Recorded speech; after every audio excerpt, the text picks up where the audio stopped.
8.1, Day 2, Simplifying Algebraic Expressions. Difference today is we are going to use our distributive property. Distributive property is basically what's happening here is the operation that we're dealing with is multiplication. So we're going to multiply, and it is when you have a number on the outside set of your parentheses, you're going to distribute that number in by multiplying. So we'll go over a few examples here. Example 1 says use distributive property to rewrite 3 parentheses x plus 5. So here is our expression.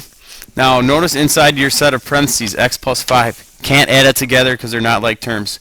So the distributive property is when you have a number, such as 3 in this case, on the outside set of your parentheses, what you do is you're going to go ahead and draw arrow in.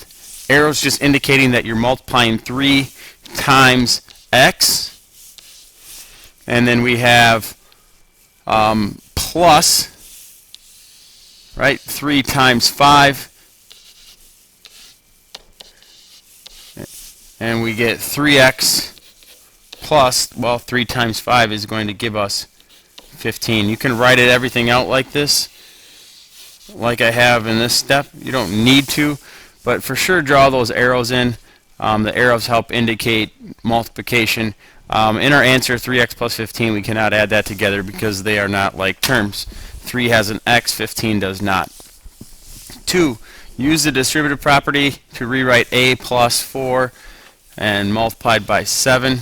In this problem, the big difference here in this problem is you have a 7 on the right side of your parentheses. It doesn't really matter because it's still being multiplied. There is no other operation like plus, minus, or divide. So 7 is still being multiplied into a plus 4.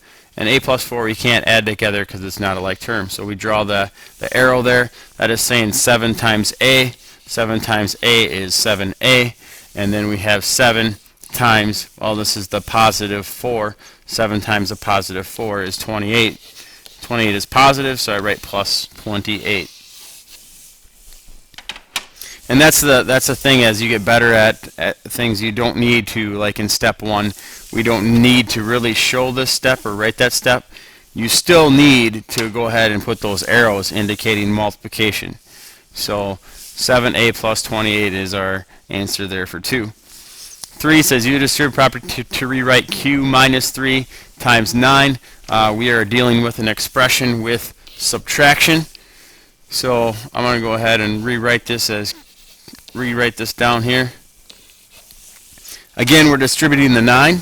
So you have 9 times q. 9 times q gives us 9q. And then we have 9 times negative 3. 9 times negative 3 is going to go ahead and give us negative 27. Now that is our answer, and it says write expressions with subtraction. Well, if you look at our problem here, that is an expression with subtraction. So this 9q minus 27 is our answer. Example 4, use the distributive property to rewrite negative 3 parentheses z minus 7. Again, it says expression, write the expression with subtraction. So I'm going to go ahead, negative 3, we have z minus 7. In this problem, we're going to go ahead and distribute the negative 3. Negative 3 times z is negative 3z, and negative 3 times a negative 7, negative times a negative is a positive 21. It says write this expression with subtraction. Notice, yes, this is a correct answer. However, we're not using subtraction. So in order to write this expression correctly with subtraction here, 21 is positive. I'm just going to go ahead and write 21 first. And we see that the 3z is negative, so I'm going to say minus 3z. Now I've wrote this expression with subtraction in which it calls for. So this is our answer there for example number 4.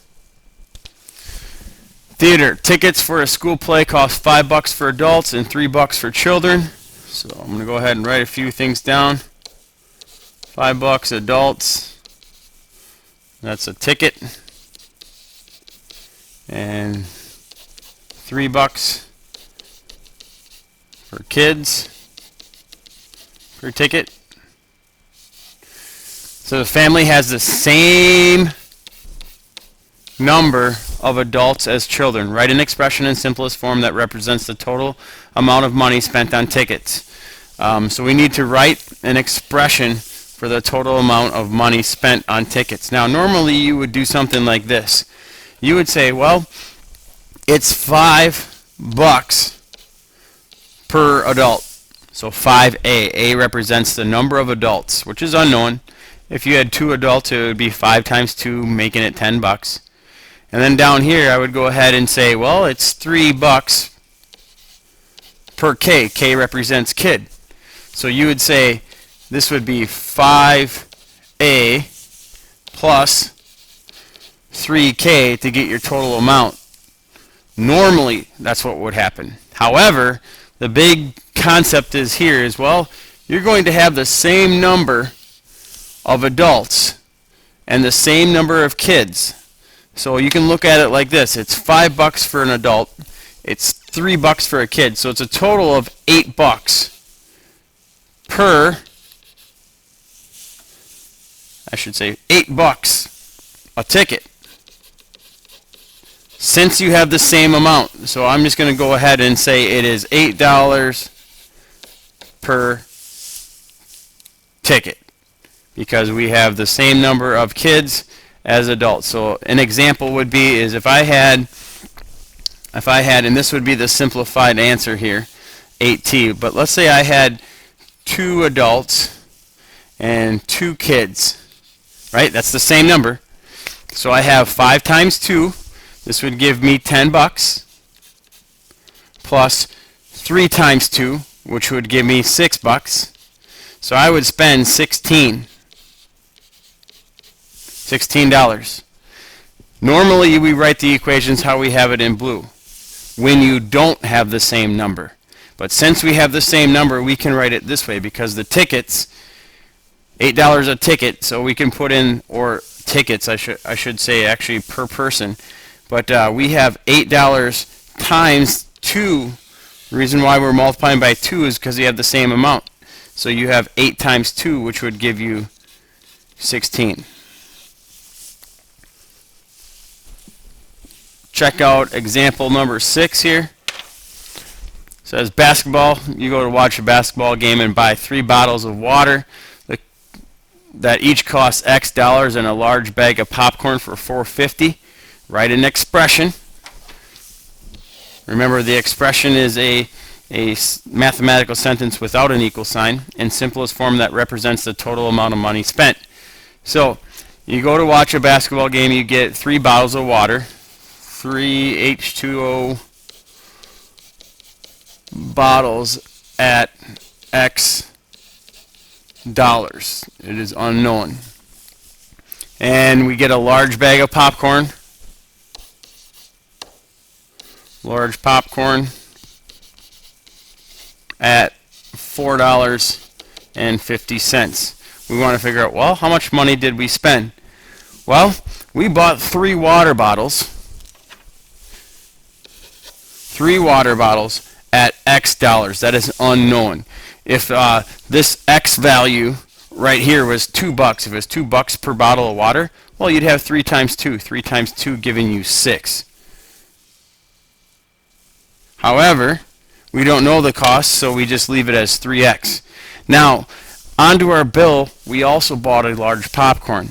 That large popcorn was $4.50. So we need to add the $4.50 charge to our bill. This would be our expression to figure out our total amount spent. This will conclude day 2, 8-1.